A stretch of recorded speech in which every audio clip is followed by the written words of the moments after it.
Hi, my name is Brad Winlaw, and I'm a certified financial planner at Green Private Wealth. In today's video, we're going to go through the new First Home Savings Account.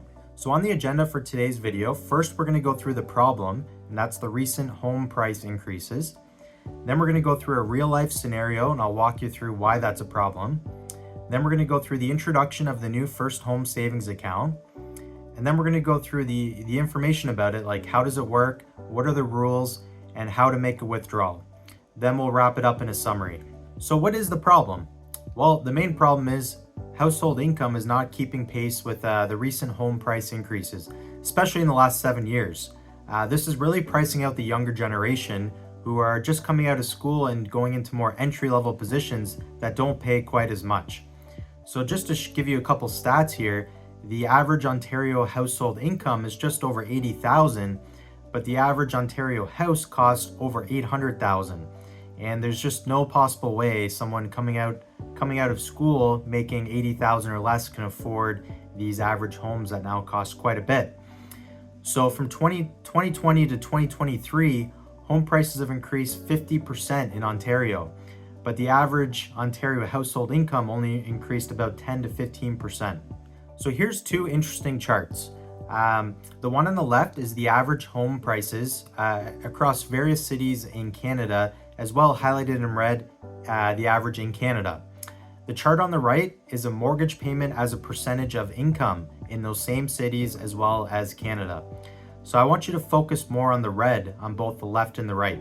So you can see the average home price in Canada is well over $700,000 now as of last year. More importantly, the chart on the right, I really want you to focus on that 48% number. That's the percentage of your income that's going towards your mortgage payment. That's a huge problem when half of your income is going just towards one debt payment. It's not leaving much wiggle room for Canadians to afford homes anymore. This next chart here illustrates the average 5-year fixed mortgage rate in Canada over the last 25 years. So you can see recently, when home prices have gone up the last 7 years, not a problem when rates were very low. All-time lows. But in the last year, 2 years, you can see rates have spiked up to 5, 6, or even more percent now. And now that's caused a huge burden on people's mortgages and the pressure they have to make those payments. So on this next slide here, I ran a scenario just to illustrate what that means for young Canadians coming out of school and into the working force. So here's an example of a young couple. Their household income is about $100,000. They've saved up $50,000 towards a down payment on their first home, monthly expenses of about $1,000 a month outside of the mortgage debt, and a fixed mortgage rate of 5.2%. Well, based on that scenario, they can afford a house worth about $471,000. And going back to the previous two slides, you saw average home prices in Canada over $700,000 and an average home price in Ontario over $800,000. And there's just no way for young couples trying to get into the real estate market to afford a home. So what's the solution? Well, let me introduce you to the new FHSA, or First Home Savings Account. So this was introduced by the federal government in the 2022 budget and finally came out last year in 2023. So this was designed to help younger families save for a down payment towards their first home. So the FHSA is a step forward, but definitely not the solution to the income versus the home price gap. So how does it work now? Well, the FHSA, basically it combines the benefits of both an RRSP, Registered Retirement Savings Plan, and a TFSA, tax-free savings account. So any contribution you make to an FHSA is tax deductible exactly like an RSP. So that'll reduce your income and help give you a refund when you file your taxes. Any income and growth in the FHSA grow tax-free exactly like a tax-free savings account.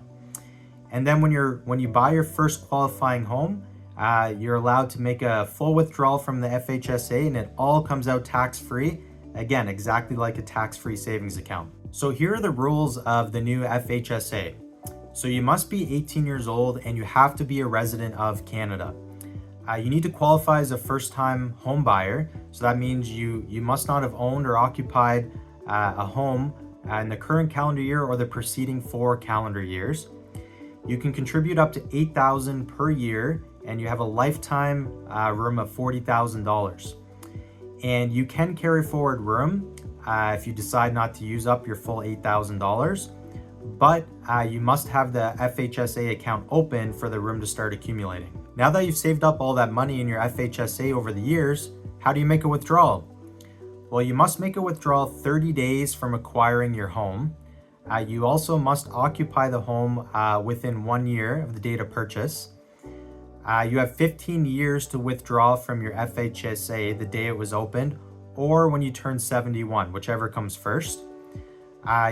If you don't end up buying a home within those 15 years, or you turn 71 years old, you are able to transfer to your RSP or RIF tax deferred, but then any withdrawals out of your RSP and RIF will be taxed, so you lose the benefit of the tax-free withdrawal from the FHSA.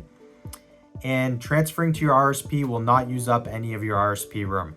Okay, just to wrap up this video, so in summary, the income versus home price gap has priced out many Canadians from the real estate market.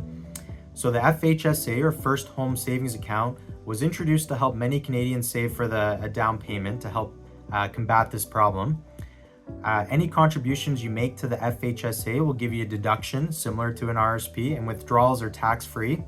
You can contribute up to $8,000 per year and a lifetime room of $40,000, and you have 15 years to make a withdrawal.